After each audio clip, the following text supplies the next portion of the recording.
복의 근원 강림하사 찬송하게 하소서. 한량 없이 자비하심 증량할 길. 다시 한번 복의 근원, 복의 근원 강림하사 찬송하게 하소서. 한량 없이 자비하심 증량할 길 없도다. 천사들의 찬송가로 나를 가르치소서. 구속하신 그 사랑을 항상 찬송합니다.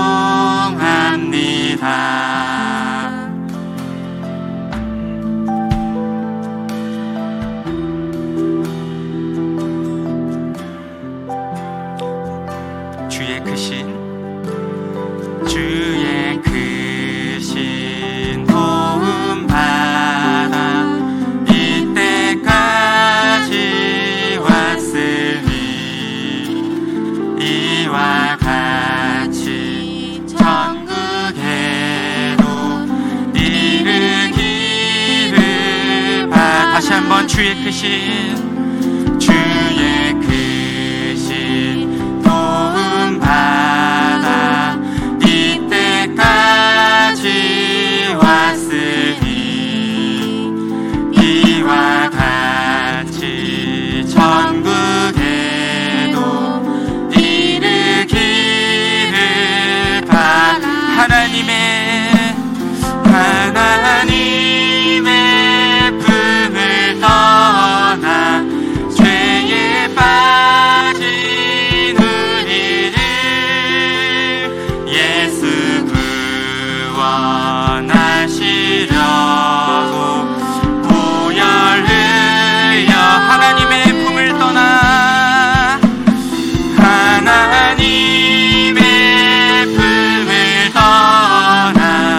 죄에 빠진 우리를 예수 구원하시려고 보혈 흘려 주셨네. 주의 귀한 은혜 받고 일생 빚진 자 되네. 주의 은혜 사슬 대사 나를 주께 매소. 주의 귀한 은혜 받고 일생 빚진 자 되네. 주의 은혜 사슬 대사 나를 주께 매소서. 우리 맘은 연약하여 범죄하기 쉬우니 하나님이 받으시고 천국이. 마지막으로 우리 맘은 연약하니 우리 맘은 연약하여 범죄하기 쉬우니 하나님이 받으시고 천국이 되시소서. 할렐루야. 우리가 이 시간에는 함께 박수 치시면서 기쁜 마음으로 우리의 구원자 되신 주님을 높여드리도록 하겠습니다.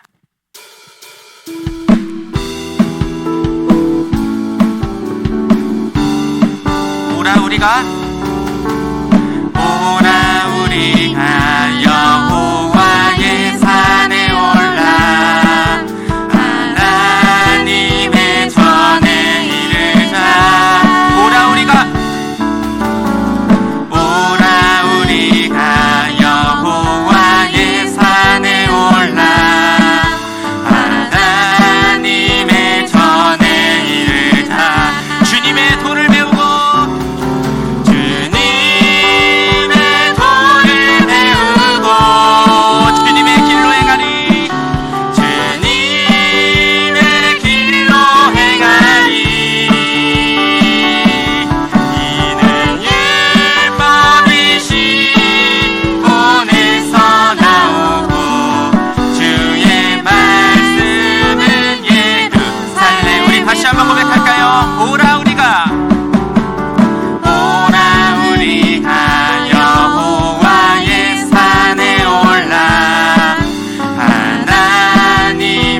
감사 영광의 박수 올려드리도록 하겠습니다.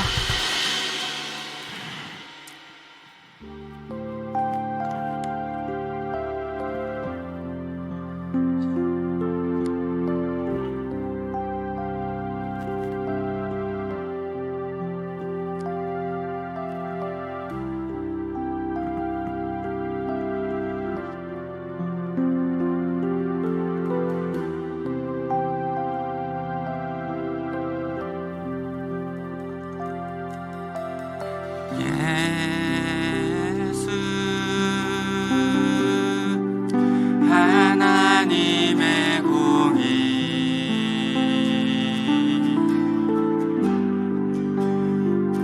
주독생자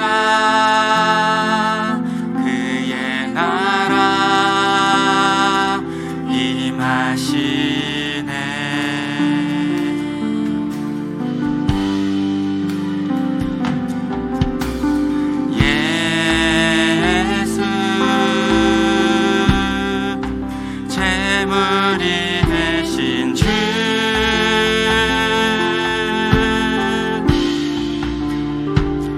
영광 중에 그의 나라 임하시네.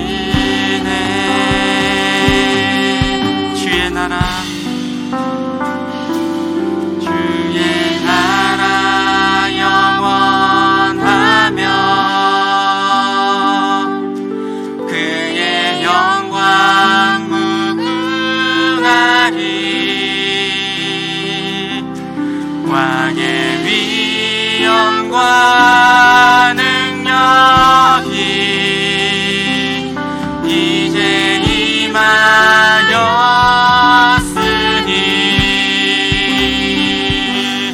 주의 주권과 주의 통치와 주의 나라 힘과 권세 임하네.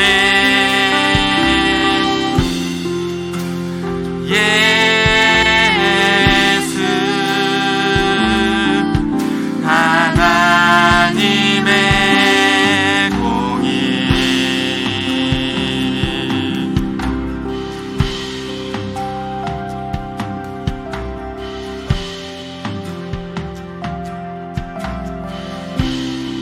우리가 다시 한번 믿음으로 함께 고백합니다. 예수 하나님의 사랑. 예수 하나님의 사랑.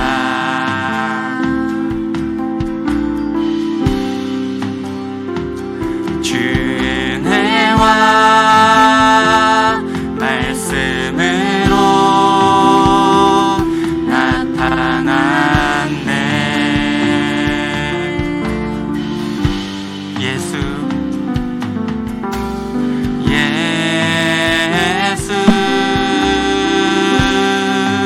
거룩한 하나님. 영광 중에 그의 나라 임하시네.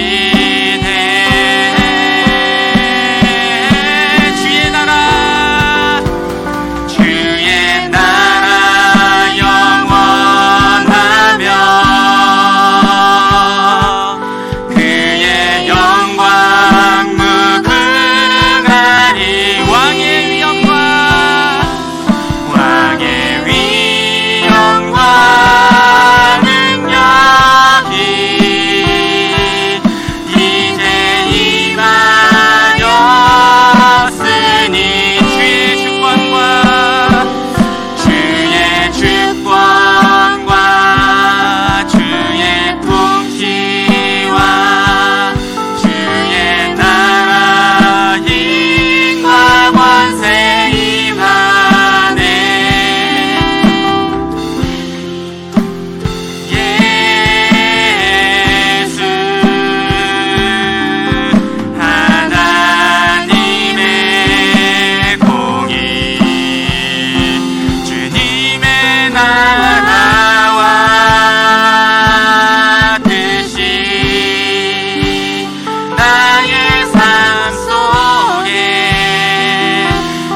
가지 기도 제목을 함께 읽으시고 기도의 자리로 나아가도록 하겠습니다. 먼저 예배를 위한 기도입니다. 온전히 하나님께 예배하는 거룩한 시간이 되게 하시고 하나님의 말씀에 귀를 기울이며 결단과 감사와 찬송이 흘러넘치는 예배가 되게 하옵소서. 두 번째로 다임 목사님을 위한 기도입니다. 다임 목사님께 성령의 능력과 말씀의 은혜를 다하여 주시고 하나님께서 맡겨주신 사명을 잘 감당케 하시고 하나님 나라 확장을 위한 귀한 일꾼으로 사용하여 주소서. 마지막으로 교회를 위한 기도입니다. 우리 지산교회가 말씀으로 성숙한 교회가 되게 하시고 영향력 있는 교회로서 복음으로 지역사회를 이끄는 지도자의 역할을 감당하는 교회가 되게 하셔서 하나님께서 기뻐하시는 일들을 많이 감당하는 능력 공동체가 되게 하옵소서. 우리가 이렇게 세 가지 기도 제목을 놓고 우리가 주여 한번 크게 부르짖고 우리가 통성으로 기도하며 나아갑니다. 주여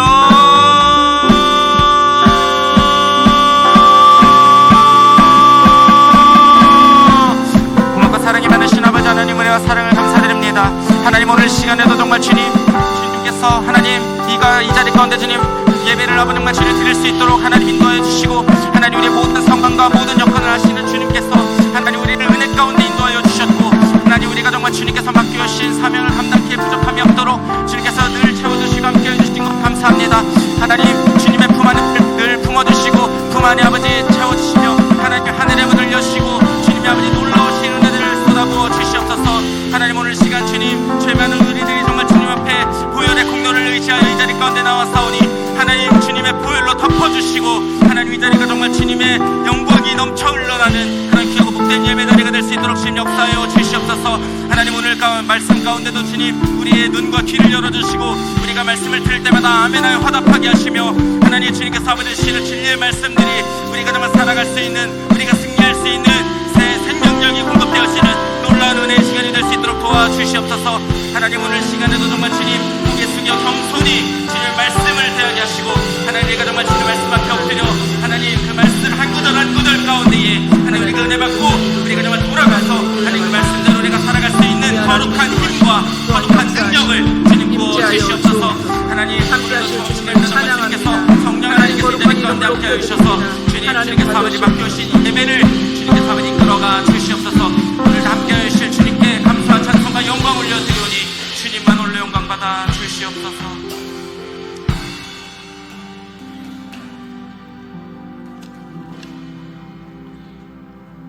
할렐루야. 하나님을 찬양합니다. 경배합니다. 우리가 세상에 살면서 잘못한 일들이 많습니다. 기억나게 하사 날마다 회개하게 하여 주옵소서. 성전을 밟을 때마다 죄된 것이 기억나 하나님 앞에 회개하며 씻김받는 자들이 되게 하여 주옵소서. 날마다 거룩함으로 옷 입게 하셔서 이곳에 우리 교회를 세우시고 주님의 빛을 드러내는 우리 교회가 되게 하여 주시고 말씀을 따라 생명이 흐르게 하여 주옵소서. 내가 산을 향하여 눈을 들리라. 나의 도움이 어디서 올꼬. 천지를 지으신 여호와께로 다 말씀하신 주님, 우리 모두 날마다 경험하게 하시고 주님과 더욱더욱 가까워지는 우리 모두 되게 하여 주시옵소서.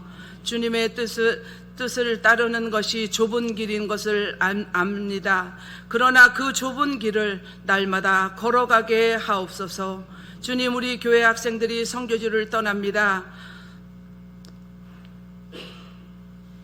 참 선교의 의미를 알고 많은 것들을 보고 경험하고 체험하고 힘을 얻는 선교가 되게 하여 주옵소서. 선교를 위하여 밤마다 모여 기도하며 준비하고 주님을 기대합니다.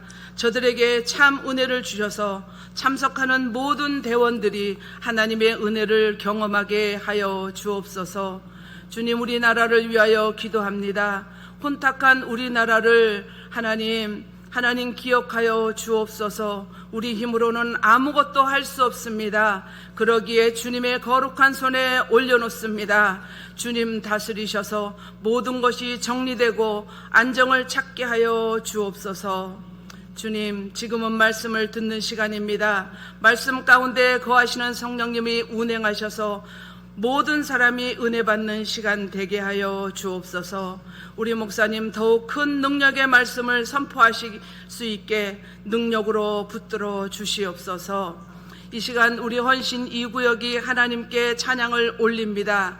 주님 받아 주시옵소서. 많이 참석하지 못하였지만 주님, 특별히 우리 구역의 기봉송 권사님이 많이 아프십니다. 주님 붙드시어 빠른 회복이 있게 하여 주옵소서. 함께 우리와 함께 찬양할 수 있는 그날이 이룰 수 있도록 주님 도와주시옵소서.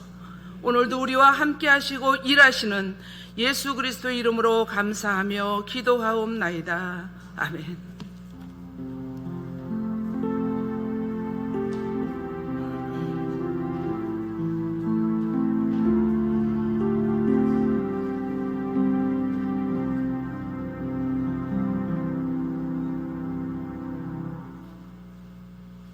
오늘 함께 은혜 받으실 하나님 말씀은 사도행전 2장 14절부터 47절까지의 말씀입니다. 신명기 189면에 있습니다.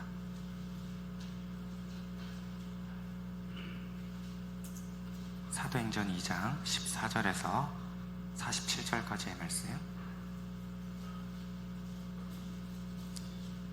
함께 봉독합니다. 베드로가 11 사도와 함께 서서 소리를 높여 이르되 유대인들과 예루살렘에 사는 모든 사람들아, 이 일을 너희로 알게 할 것이니 내 말에 귀를 기울이라. 때가 제3시니 너희 생각과 같이 이 사람들이 취한 것이 아니라 이는 곧 선지자 요엘을 통하여 말씀하신 것이니 일렀으되, 하나님이 말씀하시기를 말세에 내가 내 영을 모든 육체에 부어주리니 너희의 자녀들은 예언할 것이요 너희의 젊은이들은 환상을 보고 너희의 늙은이들은 꿈을 꾸리라. 그때에 내가 내 영을 내 남종과 여종들에게 부어주리니 그들이 예언할 것이요 또 내가 위로 하늘에서는 기사를 아래로 땅에서는 징조를 베풀리니 곧 피와 불과 연기로다. 주의 크고 영화로운 날이 이르기 전에 해가 변하여 어두워지고 달이 변하여 피가 되리라. 누구든지 주의 이름을 부르는 자는 구원을 받으리라 하였느니라. 이스라엘 사람들아, 이 말을 들으라. 너희도 아는 바와 같이 하나님께서 나사렛 예수로 큰 권능과 기사와 표적을 너희 가운데에서 베푸사 너희 앞에서 그를 증언하셨느니라. 그가 하나님께서 정하신 뜻과 미리 아신 대로 내준 바 되었거늘 너희가 법 없는 자들의 손을 빌려 못 박아 죽였으나 하나님께서 그를 사망의 고통에서 풀어 살리셨으니 이는 그가 사망에 매여 있을 수 없었음이라. 다윗이 그를 가리켜 이르되 내가 항상 내 앞에 계신 주를 배웠으며 나로 요동하지 않게 하기 위하여 그가 내 우편에 계시도다. 그러므로 내 마음이 기뻐하였고 내 혀도 즐거워하였으며 육체도 희망에 거하리니 이는 내 영혼을 음부에 버리지 아니하시며 주의 거룩한 자로 썩음을 당하지 않게 하실 것이미로다. 주께서 생명의 길을 내게 보이셨으니 주 앞에서 내게 기쁨이 충만하게 하시리로다 하였으므로 형제들아, 내가 조상 다윗에 대하여 담대히 말할 수 있노니 다윗이 죽어 장사되어 그 묘가 오늘까지 우리 중에 있도다. 그는 선지자라. 하나님이 이미 맹세하사 산 위에 심을 알고 미리 본 고로 그리스도의 부활을 말하되 그가 음부에 버림이 되지 않고 그의 육신이 썩음을 당하지 아니하시리라 하더니 이 예수를 하나님이 살리신지라. 우리가 다 이 일의 증인이로다. 하나님이 오른손으로 예수를 높이심에 그가 약속하신 성령을 아버지께 받아서 너희가 보고 듣는 이것을 부어주셨느니라. 다윗은 하늘에 올라가지 못하였으나 친히 말하여 이르되 주께서 내 주에게 말씀하시기를 내가 내 원수로 내 발등상이 되게 하기까지 너는 내 우편에 앉아 있으라 하셨도다 하였으니 그런즉 이스라엘 온 집은 확실히 알지니 너희가 십자가에 못 박은 이 예수를 하나님이 주와 그리스도가 되게 하셨느니라 하니라. 그들이 이 말을 듣고 마음에 찔려 베드로와 다른 사도들에게 물어 이르되 형제들아, 우리가 어찌할꼬 하거늘 베드로가 이르되 너희가 회개하여 각각 예수 그리스도의 이름으로 세례를 받고 죄사함을 받으라. 그리하면 성령의 선물을 받으리니 이 약속은 너희와 너희 자녀와 모든 먼데 사람 곧 주 우리 하나님이 얼마든지 부르시는 자들에게 하신 것이라 하고, 또 여러 말로 확증하며 권하여 이르되 너희가 이 패역한 세대에서 구원을 받으라 하니, 그 말을 받은 사람들은 세례를 받음에 이 날에 신도의 수가 3,000이나 더하더라. 그들이 사도의 가르침을 받아 서로 교제하고 떡을 떼며 오로지 기도하기를 힘쓰니라.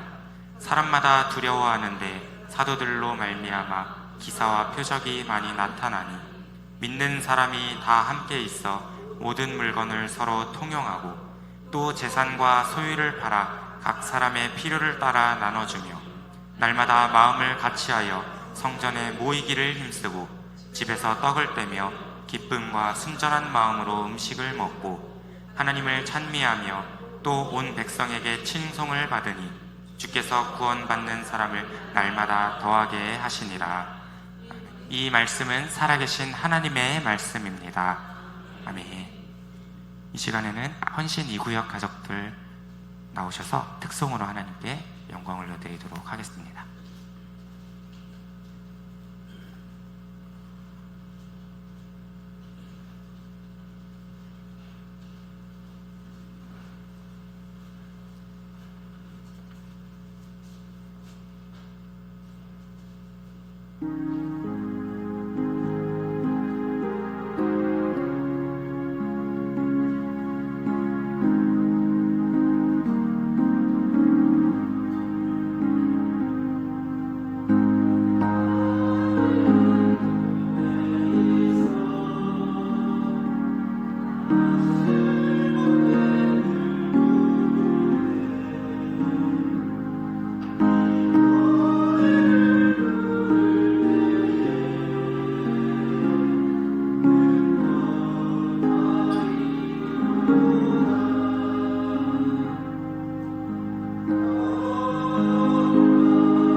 아멘. 우리 박명순 권사님, 진상화 장로님, 전순단 전사님, 또 우리 최민규 선생님, 김영강 전사님, 헌신 2구역 가족들이 찬양해 주셨습니다. 우리 헌신 2구역과 또 수요 경배 찬양팀 축복하고 격려하는 박수 하도록 하겠습니다. 옆에 사람과 인사하겠습니다. 삼위일체 하나님을 찬양하십시다.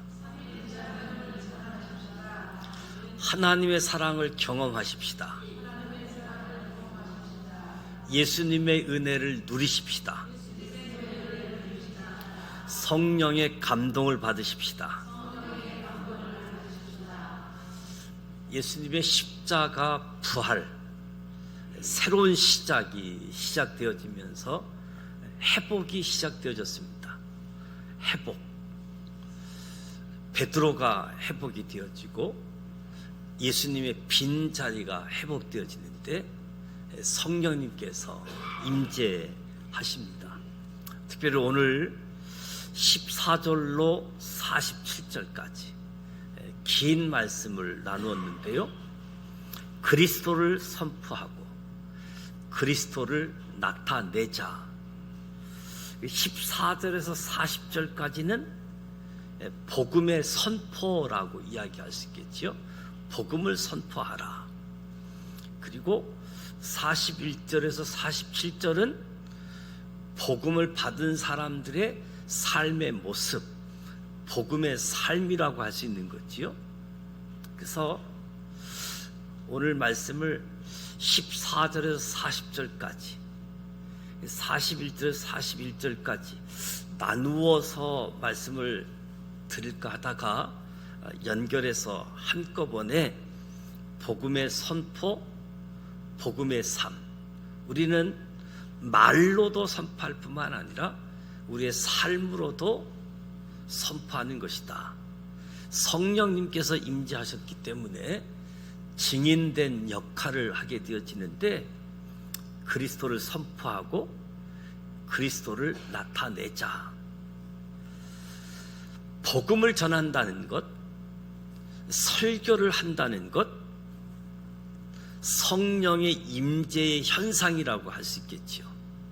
성령이 임하심으로 말미암아 하나님의 복음이 증거되어지도록, 주님을 모른다고 부인하며 도망갔던 제자들, 부활하신 주님을 만난 이후에 약속의 말씀을 따라 열흘 동안 간절히 기도함으로 오순절 성령 강림을 체험하게 됩니다. 제자들은 주님 곁에서 들었던 모든 말씀들이 생각나지고 깨달아지고 구약의 말씀들이 예수님을 증거하고 있음을 알게 되어지는 거지요. 말씀이 생각나고 지금까지의 말씀이 예수님을 증거하고 있다는 사실을 깨닫게 되어진 겁니다. 불의 혀같이 갈라지는 성령 체험을 통해 각종 방언으로 예루살렘에 찾아온 유대인들에게 복음을 전하게 되어졌고, 그들은 이 제자들의 모습을 보고 이 도망가고 흩어져야 될 사람들이 복음 전하는 모습을 보고 당황했지요. 이때 120명의 제자를 대표해서 사도 베드로가 그들에게 복음을 전하게 되어집니다. 베드로의 설교 패턴을 보게 되어지는데, 베드로가 11사도와 함께 서서 소리를 높여 이르되 내 말에 귀를 기울이라. 너희로 알게 할 것이다. 내 말에 귀를 기울이라. 지금 베드로의 설교를 들어야지 되는 청중은 유대인 예루살렘에 사는 사람뿐만 아니라 오늘 이 자리에 있는 저와 여러분, 우리 모두가 들어야 할 청중이라고 할 수 있겠지요. 베드로는 앞서 유대인들이 성령 받은 제자들을 향해 조롱하던 것을 항변하지요. 15절에 보면 때가 제3시니 너희 생각과 같이 이 사람들이 취한 것이 아니다. 지금 베드로가 설교를 시작한 시간이 오전 아침 9시이지요. 당시 오순절 이 절기 때에 유대인들은 최소 오전 10시까지 금식을 했습니다. 그러니까 지금 이들이 술에 취한 것이 아니라는 반증을 하고 있는 거지요. 지금도 세상 사람들은 우리 그리스도인들을 바라보면서 예수에 미친 사람들, 목회자들이 돈을 벌기 위해서 사람들을 현혹하고 있다고 그렇게 생각하는 세상 사람들이 많습니다. 더군다나 성령을 체험한 그리스도인들을 더욱더 이해하지 못하고 꺼리끼기까지 한 거지요. 그러니까 세상 사람들은 믿음의 사람들을 향해서 조롱하고 뭔가 잘못됐다고 하고 미쳤다고 하고 이해할 수 없는 모습을 이야기하는 거지요. 그러나 성령으로 거듭난 자만이 하나님 나라를 볼 수 있고 진리를 체험한 자만이 진리를 말할 수 있습니다. 세상의 비판을 달게 받고 스스로 돌아봐야 하겠지만 우리가 진정 진리 안에 머물고 있는지 깊이 살펴볼 필요가 있는 거지요. 오늘 베드로는 설교를 하면서 구약 성경의 요엘서 말씀, 시편 말씀을 인용하면서 설명을 합니다. 요엘서 2장 28절에서 32절, 시편 16편 말씀, 시편 110편 말씀, 모두 예수님에 대해서 예언하는 말씀입니다.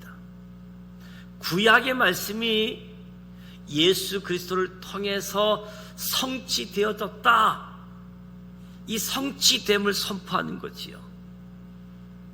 그리고 선포한 내용은 예수님의 십자가, 예수님의 죽음, 예수님의 부활, 성령 강림, 십자가, 죽음, 부활, 이것을 캐리그마라고 이야기하는데 복음의 내용, 구약의 말씀들이 예수님을 통해서 성취되어졌다. 시대가 흐르고 세상이 변해도 교회 설립 근거, 교회의 사명은 캐리그마입니다. 십자가와 죽음, 부활, 성령 강림, 이것이 교회의 근거이고 교회의 사명이라고 할 수 있습니다. 저와 여러분이 살아가는 이 시대에도 십자가, 죽음, 부활, 성령 강림 여전히 선포되어야 되고 모든 설교, 모든 메시지의 중심이 되어야 되는 거지요. 그렇게 해야지만 죄인들이 주님 앞에 돌아오는 회개의 역사, 생명의 역사가 일어나게 되어지는 거지요.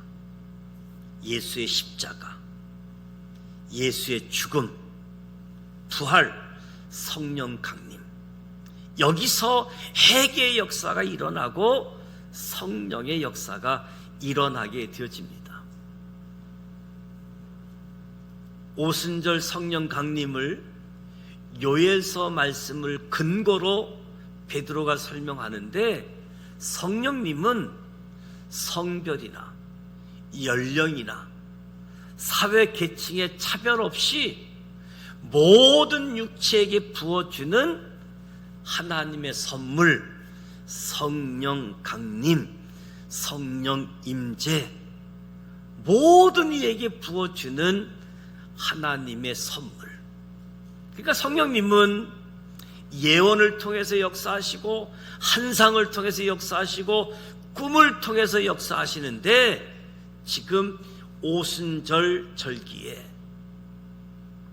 성취되어지고 있음을 증거해 주고 있는 거지요. 성령님께서 임하시면 누구든지 영적인 일을 깨달을 수 있고, 성령이 임하시면 누구든지 영적인 일을 말할 수 있게 되어진다. 그 핵심 내용은 예수 그리스도의 복음인 거지요. 성령이 임하게 되어지면 예수 그리스도의 복음을 증거하게 되어진다. 특별히 대상에 차별이 없음을 부연해서 설명해 주고 있습니다. 내가 내 영을 내 남종과 여종들에게 부어주리니 그들이 예언할 것이요.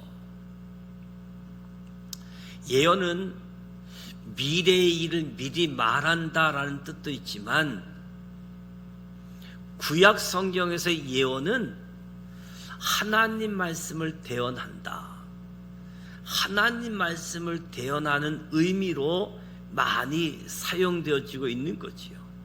그래서 오순절 성령이 임하셨을 때 120여 명의 성도들이 각 나라 방언으로 하나님 말씀, 각 나라 방언으로 예수 그리스도의 복음을 전했다는 거지요. 이어서 성령이 임하시는 때를 구약의 여호와의 날과 비교해서 설명하고 있습니다. 성령 임하시는 날이 구약의 여호와의 날이다. 19절 20절 말씀은 요엘서의 주의 날, 구약 성경에서 주의 날은 하나님의 심판, 하나님의 구원이 동시에 일어나게 되는 날, 심판 구원, 이 날을 주의 날이라고 이야기하고 있는데, 포로로 끌려가고 포로로 돌아오고 이런 시간 속에서 유다 백성들이 절망하고 낙심 속에 미래가 보이지 않는 암흑의 길을 걷고 있었습니다. 이러한 때에 선지자들이 백성들을 향해서 생명의 주인, 심판과 구원의 주인이신 하나님을 향하도록 메시지를 선포하고 메시지를 전하게 되어진 거지요. 하나님께서 우리에게 메시아를 보내줄 것이다, 메시아를 통해서 구원의 역사를 이루실 것을 선포하게 되어진 거지요. 이 암흑한 시간, 절망, 낙심한 때에 선지자를 통해서 심판의 역사, 구원의 역사, 하나님의 말씀을 전하게 되어지는데, 이 구원의 역사, 예수 그리스도의 십자가 사건, 오순절 성령 강림을 통해서 성취되어졌음을 말씀하고 있는 거지요. 그래서 누구든지 주의 이름을 부르는 자는 구원을 받으리라. 이 말씀을 사도 바울이 로마서에서 그대로 인용하지요. 그리스도의 이름을 전파할 때 그 이름을 부르고 그 이름을 믿으면 구원에 이르게 되어진다. 누구든지 주의 이름을 부르는 자는 구원을 받으리라.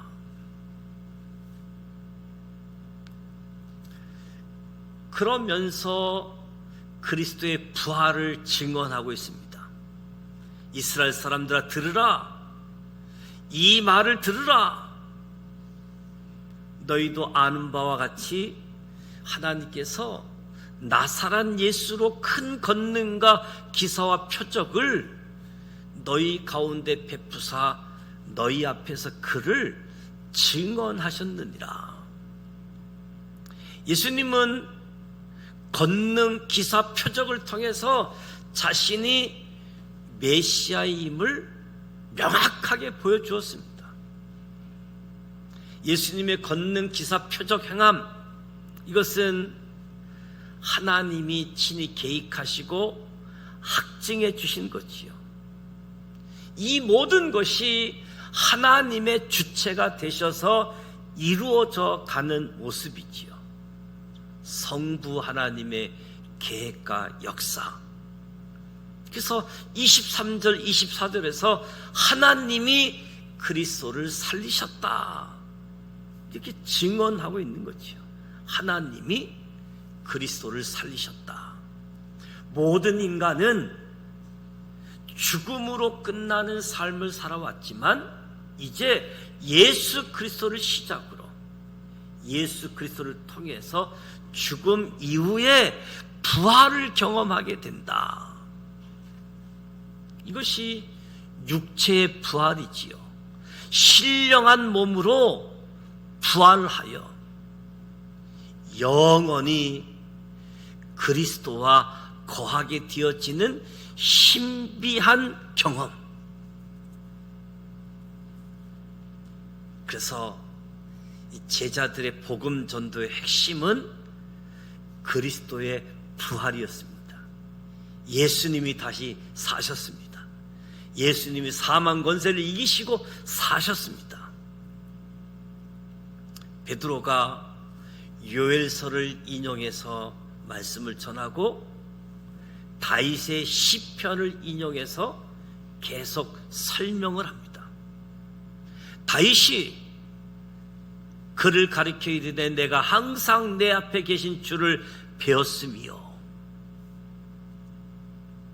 육체도 희망에 거하리니. 다윗의 주님은 당시 하나님을 이야기하는 것이지만 오늘 우리가 볼 때 다윗의 주님은 그리스도를 예언해 주는 말씀이지요. 다윗 역시 언젠가 죽음, 육체의 썩음을 경험할 것이나 이후 예수 그리스도의 부활 이후에 하나님 안에서 잠자는 자들이 육체의 부활을 경험하게 될 것을 소망하고 있는 거지요. 구약에서 다윗의 주님은 하나님이었지만 오늘 우리가 바라보는 다윗의 주님은 예수 그리스도를 가리키고 있음을 보여주는 겁니다. 그래서 30절과 31절에 다윗을 선지자로 표현하는 거죠. 다윗도 그리스도의 부활을 미리 보고 미리 말했다 설명하는 겁니다. 베드로 자신이 부활의 증인이라고 소개하는 겁니다. 32절에 이 예수를 하나님이 살린지라, 하나님이 살리신지라 우리가 다 이 일의 증인이로다. 제자들은 빈 무덤을 보고 살아나셔서 말씀하시는 주님을 곁에서 보고 함께 식사를 하고 40일간 동행했습니다. 하늘로 올려 가시는 것을 두 눈으로 똑똑히 보았습니다. 한 사람만이 아니고 500여 형제, 다락방에서 기도하던 120여 명이 다 함께 체험했던 거지요. 그러니까 제자들은 증언할 수밖에 없는 증인이 되어진 거지요. 증언할 수밖에 없는 증인. 두 눈으로 똑똑히 보고 함께하고 체험했으니까 증인이 되어지는 거지요. 저와 여러분도 베드로와 제자들처럼 어떻게 우리의 삶을, 어떻게 나의 삶을 예수 그리스도의 십자가, 예수 그리스도의 부활의 증인으로 살아갈 수 있을지 우리를 돌아보는 겁니다. 우리를 돌아보면서 우리도 베드로처럼, 제자들처럼 예수의 십자가 부활의 증인으로 살아가는 우리 모두가 되시기를 축복합니다. 이스라엘 온 집은 확실히 알지니 너희가 십자가에 못 박은 이 예수를 하나님이 주와 그리스도가 되게 하셨느니라. 하나님이 주와 그리스도가 되게 하셨다. 부활하시고 승천하심으로 예수님은 주와 그리스도가 되셨습니다. 베드로는 저들에게 회개할 것을 촉구합니다. 베드로의 설교를 듣고 사람들은 마음이 찔려서 어찌할꼬 하며 회개하게 되었는데 그 수가 3,000이나 되었다. 그러니까 예수님께서 나보다 더 큰 일을 하라 하신 예수님의 말씀이 이루어져 가게 되어지는 거지요. 이러한 성령님의 역사는 지금도 계속되어지고 있다. 베드로에게 역사하셨던 성령님, 오늘 저와 여러분을 통해서도 역사하고 계신다. 이 역사는 복음 선포, 예수의 십자가 부활, 성령 강림, 그리고 겸손한 회개의 기도로부터 시작되어지는 거지요. 주님이 하신 일보다도 더 큰 일을 하리라고 하신 그 말씀이 이루어지고 성취되어지는 거지요. 우리 개인과 가정, 교회가 말씀 앞에서, 그리스도의 복음 앞에서 회개하며 성령이 일하고 계심을 바라보시기를 소망합니다. 37절에서 47절을 보면 설교를 들은 사람들의 반응, 초대교회 성도들이 살았던 삶의 모습을 보여주고 있습니다. 설교를 들은 저들이 듣고 마음에 찔려, 설교를 듣고 마음에 찔려 우리가 어찌할꼬 하거늘. 베드로 설교를 들은 사람들은 마음에 찔렸습니다. 그러니까 베드로의 설교가 듣는 사람들의 마음에 아주 예리한 아픔을 주었다는 거지요. 아픔을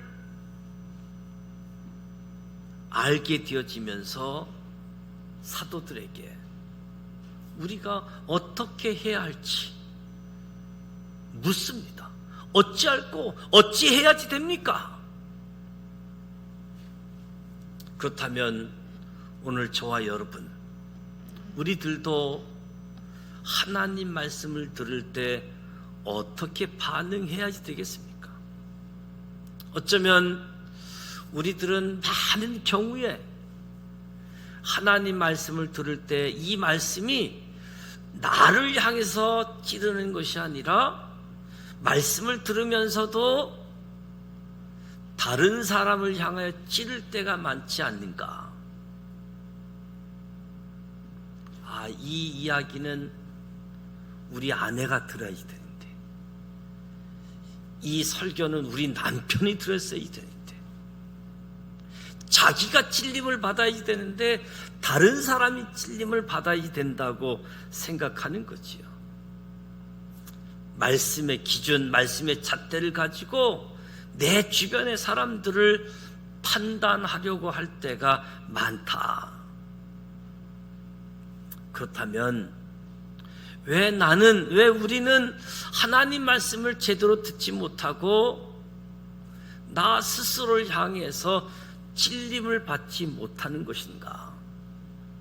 왜 나는 찔림을 받지 않고 다른 사람을 자꾸 찌르려고 하는가? 여러 가지 이유가 있을 수 있겠지만 이미 내가 원하는 말씀으로 나만의 틀이 내 안에 깊게 자리 잡고 있기 때문에 하나님 말씀이 더 이상 들리지 않는 거지요. 내가 원하는 말씀만 받겠다고 하는, 내가 원하는 말씀이 아닌 것은 배격하고 누가 들어야지 되는데, 누가 좀 찔림을 받아야지 되는데, 이런 모습들로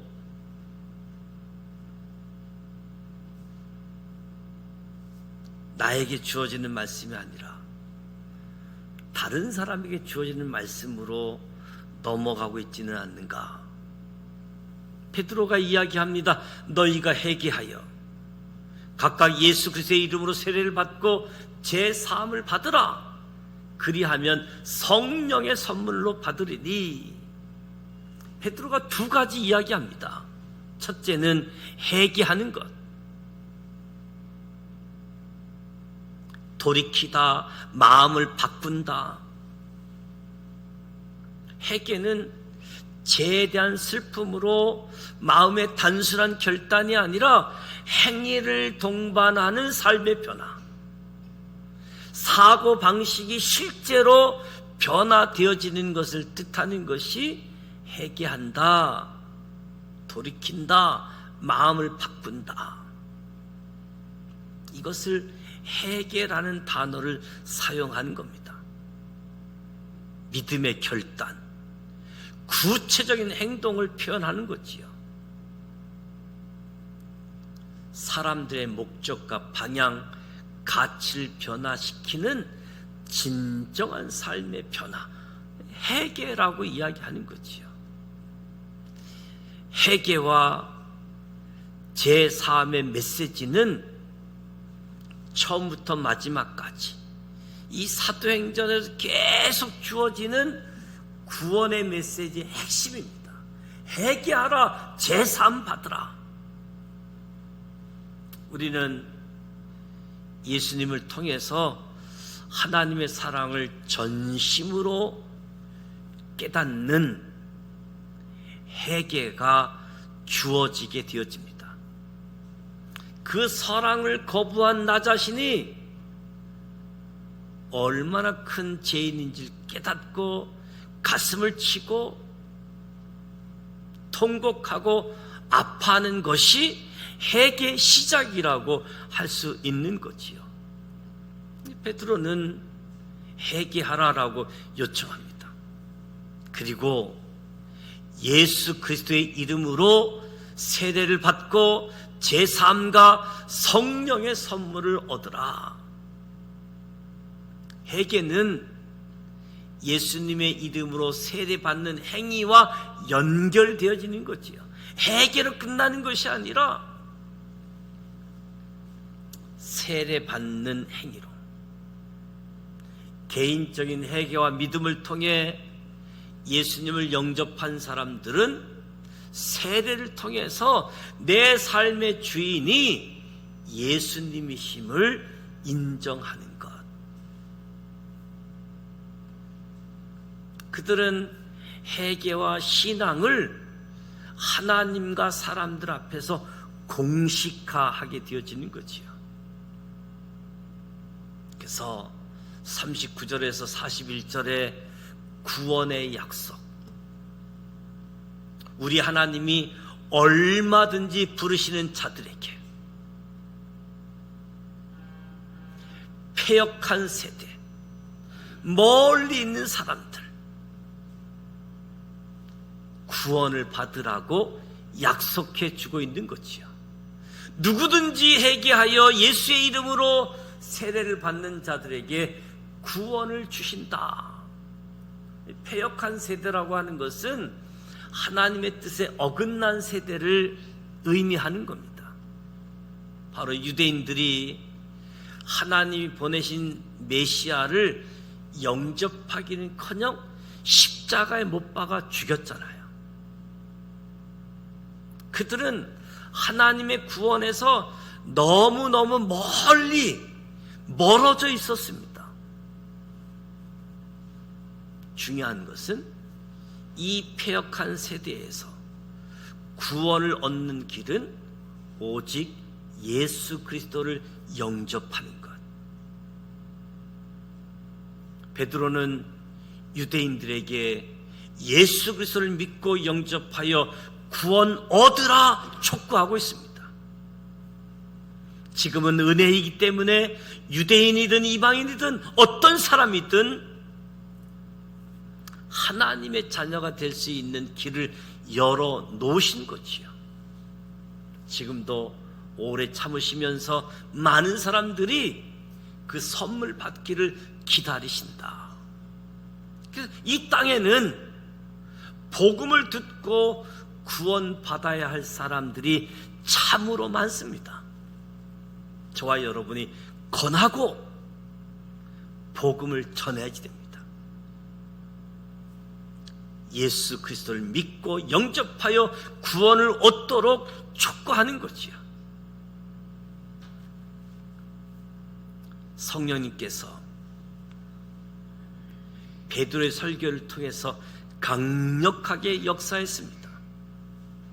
베드로의 설교를 듣고 받아들여 세례를 받고 하나님께 돌아온 사람이 무려 3,000명이나 되었다. 하나님이 일하심. 물론 성령님이 역사하심에도 불구하고 스데반의 사건을 생각하게 되어지면 하나님의 때 하나님의 숨겨진 비밀들 또한 우리가 깊이 알아야 될 부분들인 거지요. 42절에서 47절은 믿음과 사랑의 공동체입니다. 사도들의 가르침을 통해서 더욱 그리스도의 제자로 세워졌습니다. 이 사람들이 사랑의 교제, 기도의 열심이었습니다. 초대교회가 놀라웠던 것은 하나님 말씀과 기도의 헌신적이었다는 거지요. 서로 교제하고 떡을 떼며 기도하기에 힘쓰는 믿음의 사람들. 이것이 초대교회의 놀라웠던 모습입니다. 베드로의 설교를 듣고 세례를 받은 사람들은 믿음과 사랑의 공동체를 이루었습니다. 믿음의 공동체, 더 나아가 사랑의 공동체. 사도들의 가르침을 배웠고 날마다 성전에 모였고 예수님의 가르침을 사모하며 경청했습니다. 은혜를 받으면 다른 사람을 돌아보게 되어지고